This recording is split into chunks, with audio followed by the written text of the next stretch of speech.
अप्पा महावे सच्चिदानंद संपूर्णम विश्वज्ञं विश्वभावनम शंखेश्वर पुरोक्तम सं पार्श्वनाथं नमाम्यहम् सर्वारिष्ट प्रणाशाय सर्वाभीष्टार्थदायिने सर्वलब्धि निधानाय श्री गौतम स्वामिने नमः। श्री सुधर्म स्वामिने नमः। अज्ञानतिमिरान्धनं ज्ञानाञ्जनं शलाकया नेत्रमुन्मीलितं येन तस्मै श्री गुरवे नमः। भाव अभेद थवानी इहा, परमात्मा के साथ अभेद भाव करने के लिए हमें पहले शरीर और आत्मा का भेदभाव करना जरूरी है। उसके बिना साधना होने वाली नहीं है। पर पदार्थ से अभेद भाव छोड़ देना है। अब द्रव्य सेवा से भाव सेवा में आना है। भाव सेवा के दो प्रकार है, अपवाद सेवा, उत्सर्ग सेवा। यह पूरी प्रक्रिया नयों से समझनी है। नए का मतलब है दृष्टिकोण। A person who is speaking with a particular angle। परमात्मा की भक्ति नयों के माध्यम से स्पष्ट करनी है। 7 नयों के नाम है नैगम, संग्रह, व्यवहार, ऋजुसूत्र, शब्द, संभिरूढ़ और एवं भूत। आज तक हमने अपने आप को नहीं समझा, ना ही हमने परमात्मा को समझा। केवल हमने परमात्मा को माना है इसलिए कि वो हमारे दुख दूर करे और हमें सुख मिले। हमारे गुण प्रकट करने का कोई उद्देश्य नहीं था। यह हमारा मिथ्यात्व है, ब्लाइंड फेथ है। ओरिजिनल वास्तविक स्वरूप में आत्मा और परमात्मा के साथ जाति समानता है, सत्तागत गुणों की समानता है। परमात्मा के गुण प्रकट है और हमारे आवरणीय कर्म से ढके हुए हैं। हमारे केवल ज्ञान का अनंतवा भाग ही प्रकट है, मति और श्रुत ज्ञान है। कोई भी जीव मति श्रुत ज्ञान बिना नहीं है। ध्यान रूपी अग्नि प्रज्वलित हो जाए तो बहुत कर्मों की निजरा होगी। नैगम नय से भाव सेवा यह है कि गुणों का लक्ष्य संकल्पित हो जाए। परमात्मा अनंत गुणों के स्वामी है, जो अनंत प्रमाण में है। एक एक गुण अनंत प्रमाण में है। हमारी आत्मा में भी वैसे ही गुण है। जिन भक्ति करते करते निज स्वरूप में आए, जिन दर्शन साधन नहीं है, साध्य है, परमात्मा का पर्याय स्थिर है, हमें अपना पर्याय परिवर्तन करना है। बहुत बहुत धन्यवाद, बहुत अच्छी तरह से। देखिए, अब 2 बात विशेष रूप से चल रही है यहाँ पर। एक तरफ है अरिहंत परमात्मा। अब हम जिनको जिन कहते हैं, जिनेश्वर परमात्मा,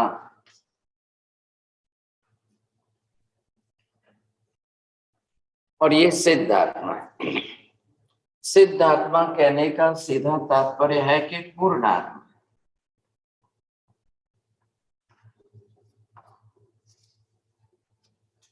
अब पूर्णात्मा कहने का मतलब प्रयोजन यह है, समस्त गुण पूर्ण रूप से प्रकट हो चुके हैं ऐसे। अब ये है, इनकी बात हो गई। अब हम अपनी बात यहां पर करते हैं। अब ये निजात्मा स्वरूप है, तो निजात्मा का स्वरूप कैसा है ये भी हमें समझना है। अब ये तो हमारी आत्मा है। आप ये देख लेंगे कि जिस तरह से यहाँ पर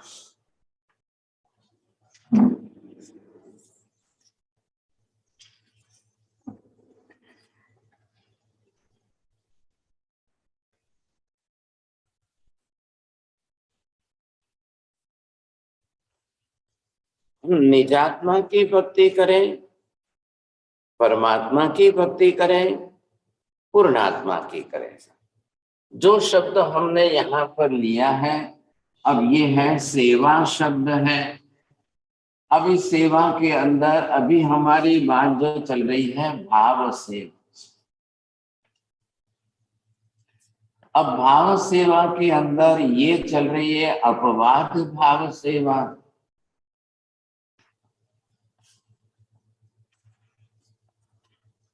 और ये चल रही है उत्सर्ग भाव सेवा।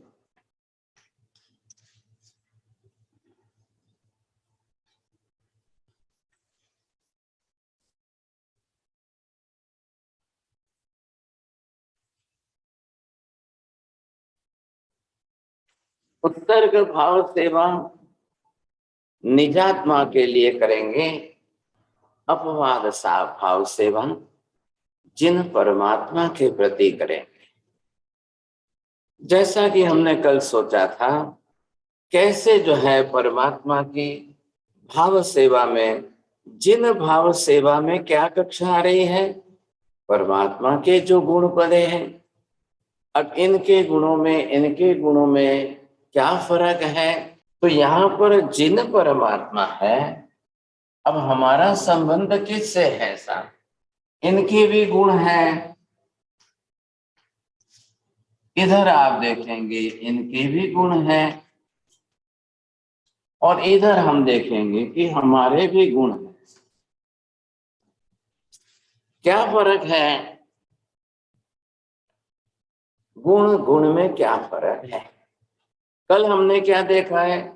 द्रव्यगत समानता, स्ट्रक्चरल फॉर्म की सिमिलैरिटी, प्रदेश समूहात्मक स्वरूप की समानता, सत्तागत गुणों की समानता। बस फर्क किस में आ रहा है? गुणों की पर्याय में आ रहा है, द्रव्य की पर्याय में आ रहा है। इसलिए यहां पर ये देवचंद्र जी महात्मा अब जो स्वरूप बता रहे हैं, कैसे हम भाव सेव अपवादे। अब ये भाव सेवा हम जो करेंगे, ये भी 7 नयों से करेंगे, ये भी 7 नयों से करेंगे। बस सिर्फ नयों का उपयोग करने की आवश्यकता क्या लगी, क्यों कर रहे हैं? तो यहाँ पर नयों का उद्देश्य समझने का मुख्य प्रयोजन है कि कौन किस उद्देश्य से करता है, कौन कितने प्रमाण में करता है, कौन किस तरीके से करता है, कौन कितना अर्थ समझ के करता है साहब। इसके लिए हमें यहाँ पर 7 नयों से समझने की आवश्यकता हो रही है,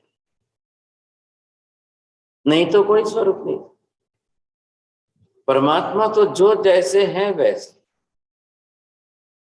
अब अरिहंत परमात्मा का जो स्वरूप जैसा बन चुका है, अब इनके 4 घाती कर्म क्षय हुए हैं, 4 गुण प्रकट हुए, पूर्ण रूप में प्रकट हुए।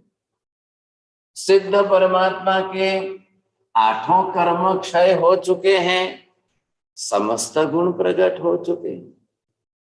आप ये कहिए कि अरिहंत परमात्मा ये आधे सिद्ध है, ये आधा भाग देख लीजिए। तो अरिहंत परमात्मा को हम आधे सिद्ध कह सकते हैं, सिद्ध आत्मा को पूर्ण सिद्ध कहेंगे। अरिहंत परमात्मा जिन्होंने 4 घाती कर्मों का क्षय किया, सिद्ध परमात्मा ने 8 घाती कर्मों का क्षय किया। 8 कर्मों का तो क्या फर्क लग रहा है? अरिहंत में यहाँ पर 4 घाती कर्मों के क्षय से जो 4 गुण प्रकट हैं वो भी पूर्ण रूप। तो इस दृष्टि से दोनों के अंदर कोई फर्क नहीं लगेगा। बस 4 अघाती कर्मों से आपको क्या देखना था? अघाती कर्म शरीर के साथ जुड़े हुए हैं, और घाती कर्म मुख्य रूप से आत्मा के साथ जुड़े हुए हैं। अब यहाँ पर ये फर्क करते हैं, ये अनंत दर्शन, ये अनंत ज्ञान, ये अनंत चारित्र, ये अनंत वीर्य। अब इनके साथ भी समानता आप प्रकट करके देख लीजिए, तो यहाँ पर भी हमको ये ख्याल आएगा, इनके अंदर ये अनंत दर्शन, ये अनंत ज्ञान है, ये अनंत चारित्र है, ये अनंत वीर्य। अब चारों की समानता बरोबर आप देखेंगे, कोई रत्ती भर फर्क नहीं है, प्रमाण में कोई फर्क नहीं, एक सरीखा है।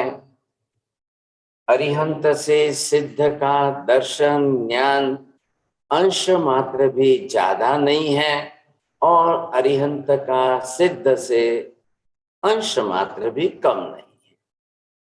बस किस बात में लग रही है? इन चारों की समानता है। ज्ञान भी अनंत है दोनों का, दर्शन भी अनंत है दोनों का, चारित्र भी अनंत है दोनों का, अनंत वीर्य गुण भी अनंत प्रकार। क्या फर्क है? अभी इन्होंने जो है सिर्फ शरीर धारण किया हुआ है। बस सवाल किसका है? अब ये अभी जो है शरीर धारण किए हुए हैं, तो इनका शरीर का आकार प्रकार है,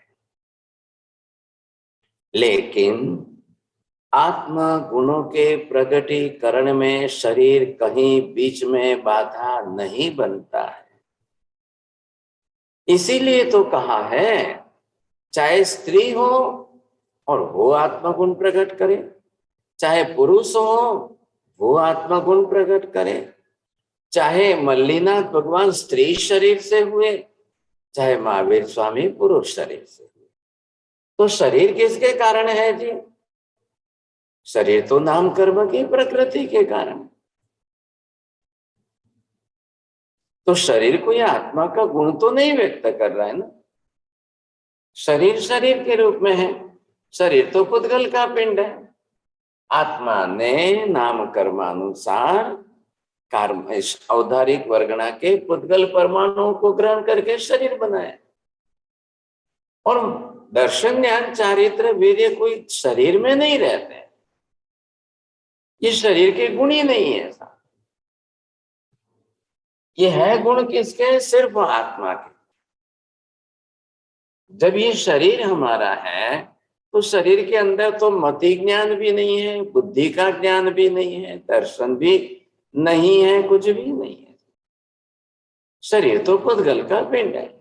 तो पुद्गल का पिंड होने के कारण शरीर की प्रॉपर्टी, जो शरीर के गुण, वर्ण गंध रस स्पर्श, बात पूरी हो गई।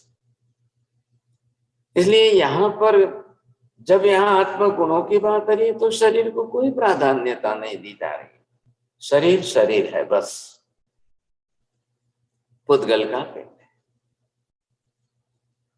हमने जो अनादि काल से मोहवश शरीर के साथ एक रास्ता जोड़ करके देह बुद्धि बना ली है, वही मिथ्यात्व है।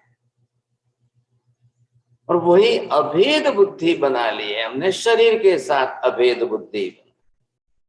कभी भी हमको कोई पूछे आप कौन हो, तो आप कभी नहीं कहते हो कि मैं आत्मा हूं।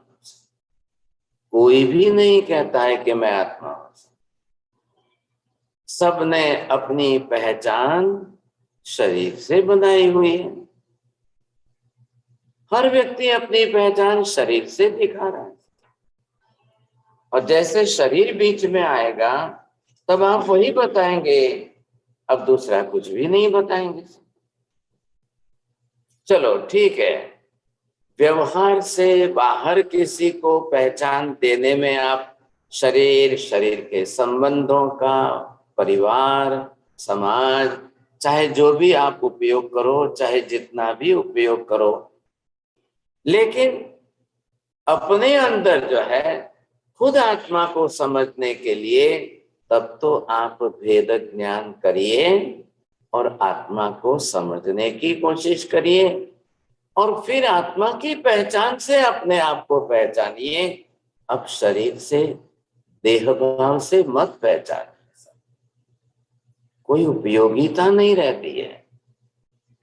ये जो देह भाव की वृत्ति है, इसको तो बाहर निकालना ही पड़ेगा, कहीं ना कहीं तो आपको बाहर निकालना, नहीं तो हम देह भाव की बुद्धि में रह जाएंगे।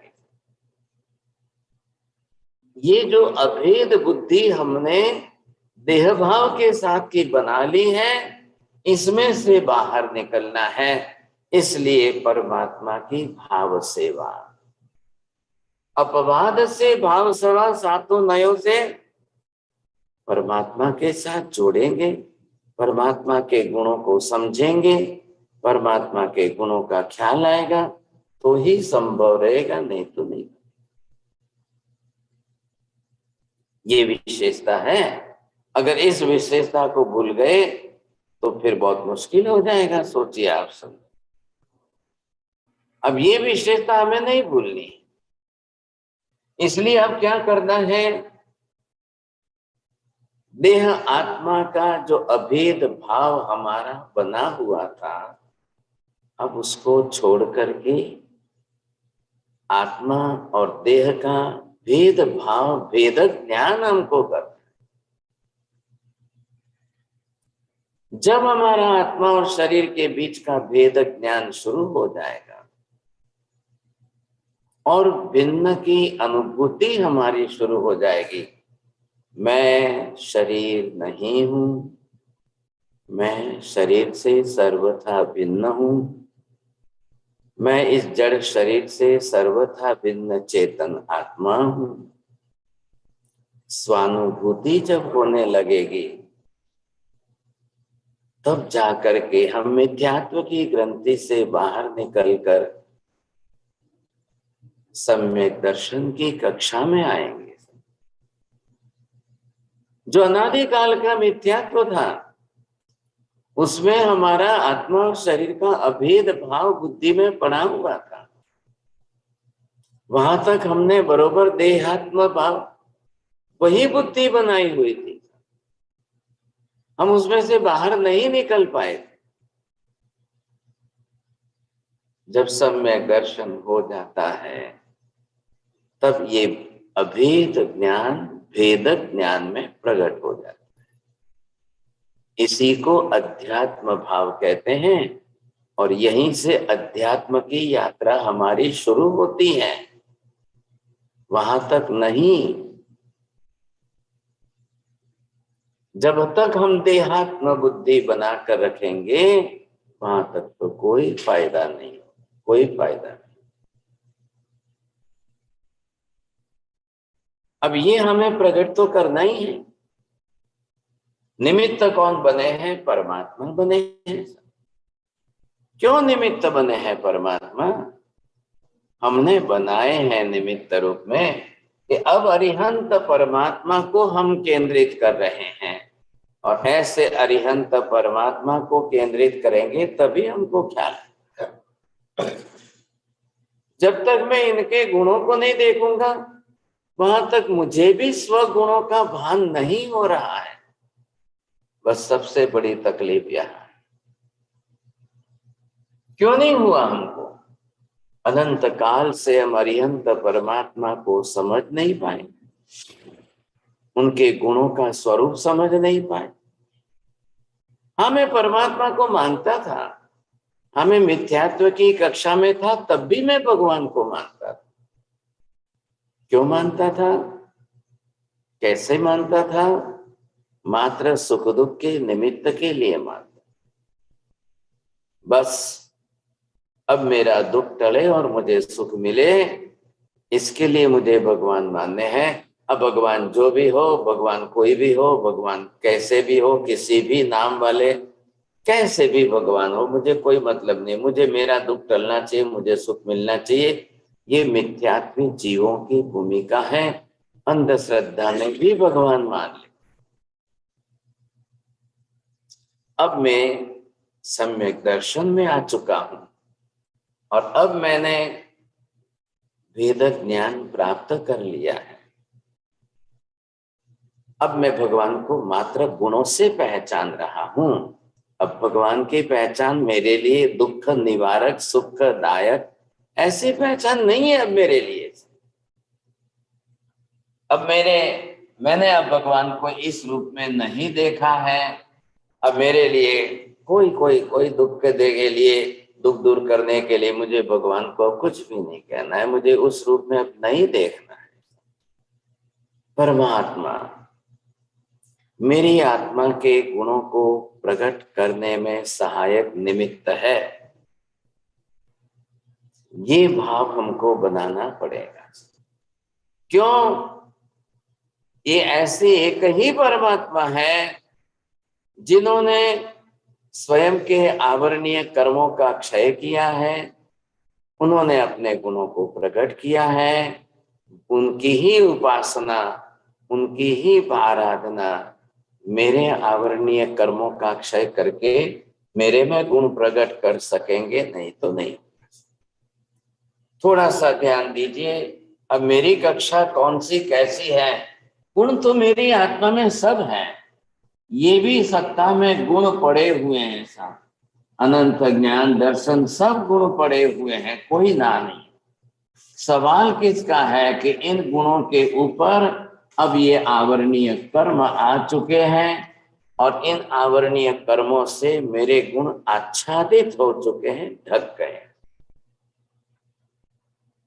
फिर भी आवरणीय कर्मों से आच्छादित होते हुए भी अब मुझे मेरे गुणों की पहचान करनी ही करनी है। क्यों करनी है? कि यही गुण जो है, जो इनके गुण है वही मेरे गुण है, कोई फर्क नहीं है।